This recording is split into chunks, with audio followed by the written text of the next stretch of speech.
En 1929, años de floreciente prosperidad terminaron en catástrofe. Fue la mayor caída en la historia de la bolsa de la que se tiene constancia. Es imposible subestimar el shock. La sensación era de sorpresa e incredulidad.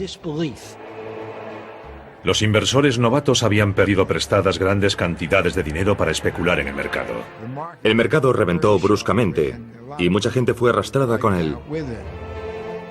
Fue muy doloroso. Después, miles de bancos quebraron. Millones de personas lo perdieron todo. La pobreza te rodeaba por todas partes. Fue muy doloroso. Al crack le siguió una depresión que se extendió por todo el mundo. Duró una década y fue el preludio de la guerra. Esta es la historia del desastre financiero que confiábamos que nunca volvería a ocurrir.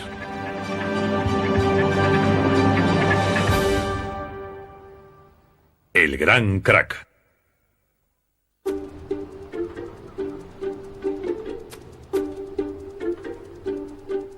Miércoles 23 de octubre de 1929. Sin previo aviso, los precios de las acciones se desploman en el mercado de valores de Nueva York.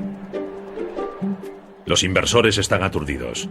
Durante los últimos 5 años el mercado no ha hecho más que subir. En el espacio de una hora se vende una increíble cifra de 2,5 millones de acciones. Al día siguiente continúa la espiral descendente. Cuando empezó a llegar gente a negociar con sus acciones el 24 de octubre, se notaba la sensación de que tal vez había cambiado algo, de que había algo diferente. De repente no había solo compradores. La gente estaba deseando vender, pero no había compradores para las acciones, y los precios empezaron a caer. Aquella mañana se produjeron caídas bruscas y calamitosas en la bolsa. Los valores cayeron de repente 10, 20, 30 puntos de golpe. Dicen que hubo gritos y llantos en el parqué de la bolsa de Nueva York. La gente estaba sorprendida por lo que estaba pasando y aterrorizada. Miles de personas se congregaron ante la bolsa. 10.000 personas. Llenaban las calles, desde Broadway a East River. Se congregó una gran multitud alrededor de la bolsa, en las cercanías de las estatuas y en las escaleras, esperando conseguir algún tipo de noticia de las personas que salían de allí. Oían voces, los gritos y chillidos de los que compraban y vendían, pero no sabían qué estaba pasando. Así que se congregaron allí y se quedaron para averiguarlo.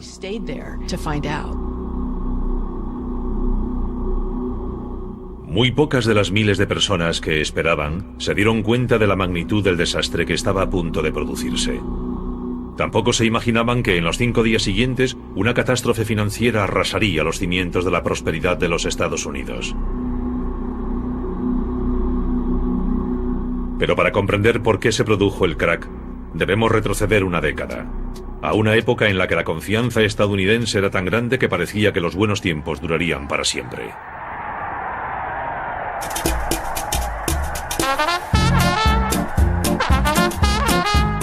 En 1919 los Estados Unidos habían emergido victoriosos de la Primera Guerra Mundial. En el aire se respiraba un ambiente de optimismo. Gran Bretaña y sus aliados europeos estaban exhaustos económicamente a causa de la guerra. Pero la economía estadounidense era boyante y el mundo bailaba al son de los Estados Unidos. Las incertidumbres habían terminado. No parecía haber muchas dudas sobre lo que iba a ocurrir. Los Estados Unidos se encontraban inmersos en el período más importante y gozoso de su historia y daría muchísimo que hablar.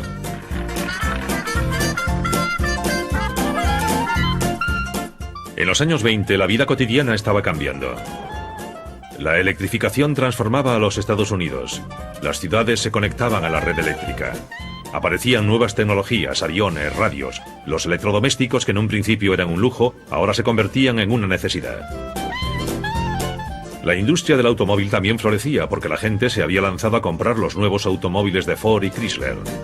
Parecía haber comenzado una era de prosperidad ilimitada. Es el florecimiento de la cultura del consumo y del consumo masivo a una escala nunca vista. Se generaliza además la venta a plazos, para animar a la sociedad a comprar bienes de consumo y hacerlo a crédito. Este tipo de créditos para el consumo fue otra innovación de los años 20. Por primera vez el concepto compre ahora, pague después llegaba al gran público. Hay una especie de cultura lúdica que se desarrolla paralela a este consumismo y que se resume en la creencia en la gratificación inmediata, en la preocupación por el ahora, en no preocuparse por el futuro, en vivir el momento. Surgió una ideología nueva. Estábamos en una nueva era económica y todos los estadounidenses que se preciaban tenían derecho a ser ricos.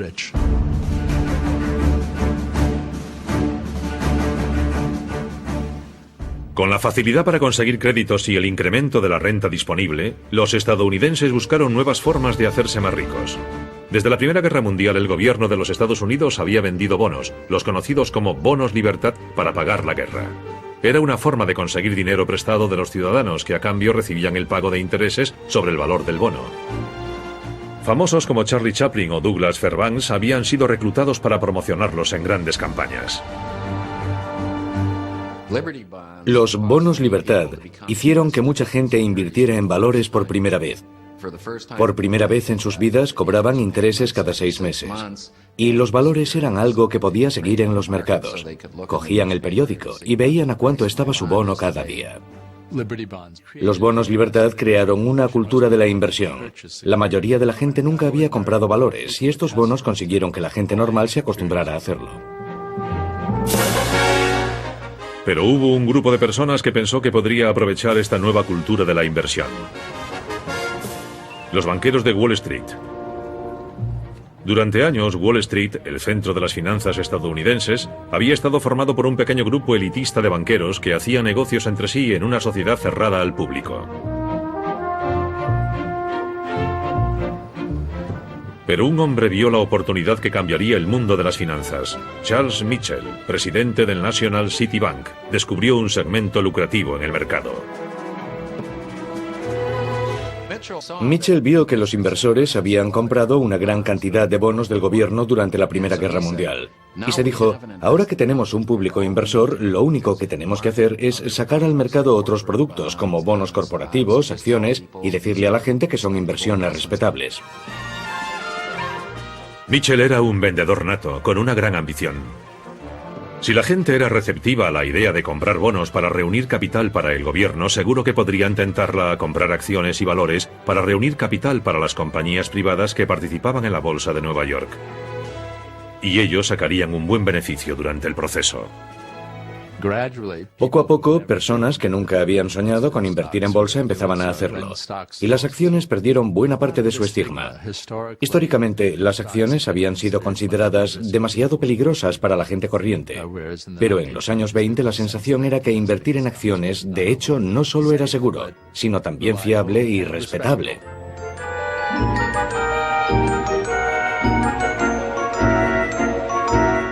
La idea cuajó.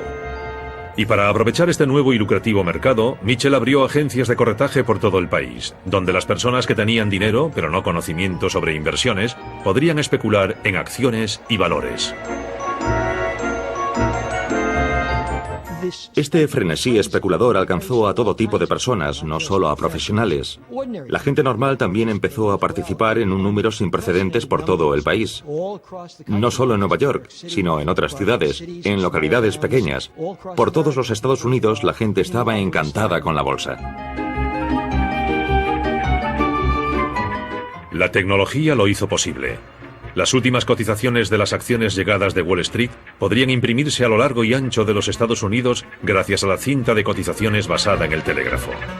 Encontrabas cintas de cotizaciones en clubes nocturnos, estaciones, salones de belleza, transatlánticos. El mercado se convirtió en una parte omnipresente de la cultura lúdica de los Estados Unidos en la década de los 20. Creo que el público inversor estadounidense empezó a relacionar los productos que usaban, fabricados por las empresas estadounidenses, con la idea de que podrían comprar una acción de la empresa que fabricaba el producto que les gustaba. Los grandes especuladores de Wall Street se estaban convirtiendo en famosos. Se les consideraba personas creativas, emprendedoras y que traían riqueza a los Estados Unidos. Joseph Kennedy, padre del futuro presidente Kennedy, formaba parte de esta nueva clase de astutas superestrellas de la economía. La gente estaba fascinada porque algunos de estos hombres, como Joseph Kennedy, eran personas normales. Habían salido de la nada y su rápido ascenso en los mercados era un ejemplo para la gente corriente de que algún día ellos también podrían ser así.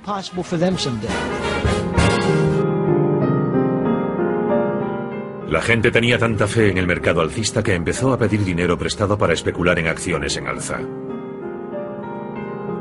Esta forma de comprar acciones empezó a conocerse como compra de valores a crédito. El inversor solo tenía que poner una parte del dinero y su corredor aportaba el resto. La cultura del compre ahora, pague después se había extendido al mercado de valores. Comprar acciones a crédito significa que las consigues con dinero prestado. A finales de los años 20, el 90% del precio de compra de las acciones se paga con dinero prestado. No había reglas sobre cuánto dinero podías pedir prestado y la gente pedía sumas enormes para comprar acciones. Podías comprarlas por valor de $100 con solo 25. Los corredores de bolsa te prestaban los otros 75. Y si la bolsa subía, y a finales de los años 20 parecía que todo subía, esos $25 podían convertirse en una inversión que producía 200 o 300. Así que el préstamo de dinero para comprar en bolsa se convirtió en una parte muy importante de la economía estadounidense. De hecho, a finales de los años 20, casi 40 centavos de cada dólar que se prestaba eran para acciones. Durante la subida de los mercados en la década de los 20, el Partido Republicano estuvo en el poder, detrás de la creciente prosperidad de los Estados Unidos. Calvin Coolidge llegó a la presidencia en 1923. Él también era inversor y guardó silencio sobre la locura especulativa que se había apoderado de Wall Street. Calvin Coolidge ejemplifica el tipo de imprudencia y despreocupación que reinaba en los años 20. Fue famoso porque dijo que el negocio base de los Estados Unidos eran los negocios. Fue un período próspero. Los negocios generaban dinero, Wall Street ganaba dinero. Los políticos se limitaban a decir, todo va bien, la economía crece, el mercado se encarga bastante bien de todo y la labor del gobierno consiste en no estorbar. Pero la estrecha relación entre los banqueros de élite y los políticos ayudó a que el gobierno redujera el control de Wall Street al mínimo. Los especuladores aficionados estaban paralizados de asombro ante la subida de sus inversiones, pero no eran conscientes de cómo funcionaba realmente Wall Street. Ante la escasa supervisión del gobierno, el mercado tenía su propia ley y era habitual el abuso de información privilegiada. Había una gran manipulación del mercado. No había ninguna transparencia. Y cuando Wall Street era muy pequeño e independiente daba igual. Pero cuando las personas como usted y yo empezamos a poner en el mercado el dinero que tanto nos había costado ganar, empezó a importar. La bolsa de los años 20 no era justa ni democrática. Era un gran casino, dirigido por especuladores profesionales. En marzo de 1929 tomaba posesión un nuevo presidente republicano, Herbert Hoover. En su discurso alentó a sus conciudadanos. Hemos alcanzado el mayor nivel de comodidad y seguridad que se haya conocido jamás en la historia del mundo. Pero en privado, su confianza era menor. Hoover es escéptico sobre lo que ocurre en Wall Street y en la economía en general. Pero no tiene el valor político para aplicar sus convicciones. Y cuando se convierte en presidente, no hace nada para refrenar este salvaje fervor especulativo. No hace nada para animar a la Reserva Federal ni al Tesoro a limitar el margen de especulación en la bolsa.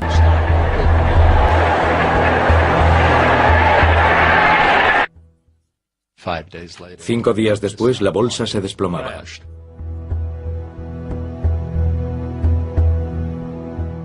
Nadie sabe qué provocó la repentina pérdida de confianza que se produjo al final del miércoles 23 de octubre.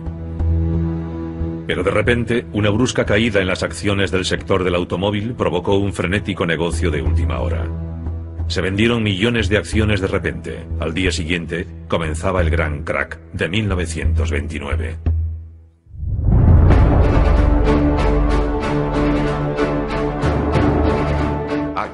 El 24 de octubre de 1929, el Jueves Negro, suele considerarse el comienzo del crack. Hubo una tremenda caída que asustó a mucha gente. Es imposible subestimar la conmoción, una sensación de sorpresa e incredulidad. La gente siente pánico, porque el mercado cae y cae. Mi abuelo convocó a una reunión en su oficina en el 23 de Wall Street a algunos de los banqueros más importantes de la ciudad para intentar encontrar la forma de frenar la caída de la bolsa, que se desmoronaba. Elaboraron un plan para inyectar 250 millones de dólares, 180 millones de euros. Esos fondos se usarían para respaldar una lista de valores clave. A la hora de la comida, Richard Whitney cruzó la calle y volvió al parqué de la bolsa. Con una enorme inyección del dinero de los banqueros, Whitney confiaba en volver a poner en marcha el mercado. Whitney se acercó al mostrador donde se vendían acciones de US Steel y compró 25.000 acciones de la acerería a un precio muy superior al que estaban vendiendo entonces. Después hizo recorridos similares por otras empresas fiables y cerró compras parecidas. La idea era que así se restablecería la confianza de todo el mundo en el mercado. Otros grandes titanes financieros del momento, como John Rockefeller, hicieron compras similares, con la esperanza de que este acto simbólico hiciera cambiar la marea. El lunes las máquinas se habían quedado sin cinta para imprimir las cotizaciones y los inversores, desesperados por conocer los últimos precios de las acciones, colapsaban las líneas telefónicas entre Nueva York y otras ciudades. Muchos especuladores empezaban a descubrir las desventajas del crédito fácil y la compra de valores a crédito.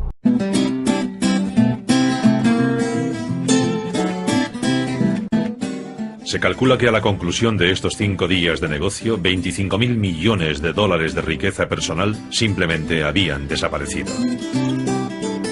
La bolsa sigue cayendo sin fin. Hay órdenes de venderlo todo. Calculo que me quedarán unos 500 si tengo suerte. Un humilde final a un beneficio potencial que no hace ni 4 meses rondaba los 100.000 dólares. Al menos me digo a mí mismo, lo he perdido todo en el mayor pánico de la historia. El crack había socavado la confianza de los estadounidenses en su frágil sistema bancario, formado por miles de pequeños bancos locales que carecían del tamaño y la reputación para convencer a sus clientes de que su dinero estaba a salvo. A medida que se hundía la confianza en la economía, comenzaba el efecto dominó. En 1931, más de 2.000 bancos habían quebrado. Tras el crack, los bancos cerraron. Y eso nos afectó un poco más seriamente. Me refiero a la gente de mi nivel. Muchos teníamos dinero en el banco, un poco de dinero, un par de cientos de dólares, 1.000 tal vez. Entonces no había infraestructura, no había un fondo federal para garantizar los depósitos de la gente, no había forma de respaldar a los bancos. Si los bancos se habían equivocado, tú como cliente lo pagabas. Querías usar tu dinero y ya no estaba allí. La gente no tenía ropa, iban con harapos, literalmente harapos. Se envolvían los pies en periódicos y cartones. Eran sus zapatos improvisados para caminar por la calle. Y si te acercabas a Central Park, veías aquella zona enorme, un estanque que había sido vaciado y que estaba lleno de casas hechas con cajas de cartón en las que la gente pasaba la noche. Le llamaban Hooverville porque así se llamaba nuestro presidente de entonces.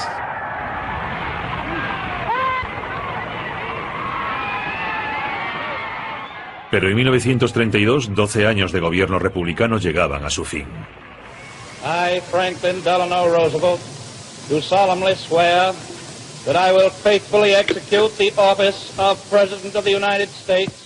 El demócrata Franklin Roosevelt fue elegido presidente por mayoría abrumadora. Su primera tarea fue restaurar la confianza. The only thing we have to fear is fear itself. Visto como un salvador, Roosevelt prometió un New Deal para el pueblo estadounidense y regular el sistema financiero. There must be a strict supervision of all banking and credit and investment. There must be an end to speculation with other people's money. El nuevo presidente actuó rápidamente. Garantizó los depósitos bancarios y elaboró leyes para obligar a los banqueros a operar bajo una estricta supervisión gubernamental. Aunque Roosevelt restauró la confianza en el sistema bancario, la Gran Depresión duraría hasta el estallido de la Segunda Guerra Mundial. Entonces, igual que ahora, la economía globalizada provocó que el crack y subsiguiente depresión se extendiera por todo el mundo. No hay duda de que el crack y la depresión refuerzan los movimientos anticapitalistas. Los comunistas habían tomado el poder en Rusia y los movimientos fascistas estaban en alza. Mussolini ya había llegado al poder en Italia y en Alemania se estaba fraguando la base política de Hitler. Y cuando el estilo de vida estadounidense, basado en un capitalismo de mercado libre, sufrió el crack de Wall Street y la depresión posterior, salieron reforzadas las personas que pensaban que había una forma de vida mejor. Mientras el comunismo y el fascismo prosperaban, muchas naciones ponían barreras para evitar el comercio libre y se encerraban en sí mismas para intentar salvar sus economías. El nacionalismo económico llevó a las guerras comerciales y más tarde, a la guerra.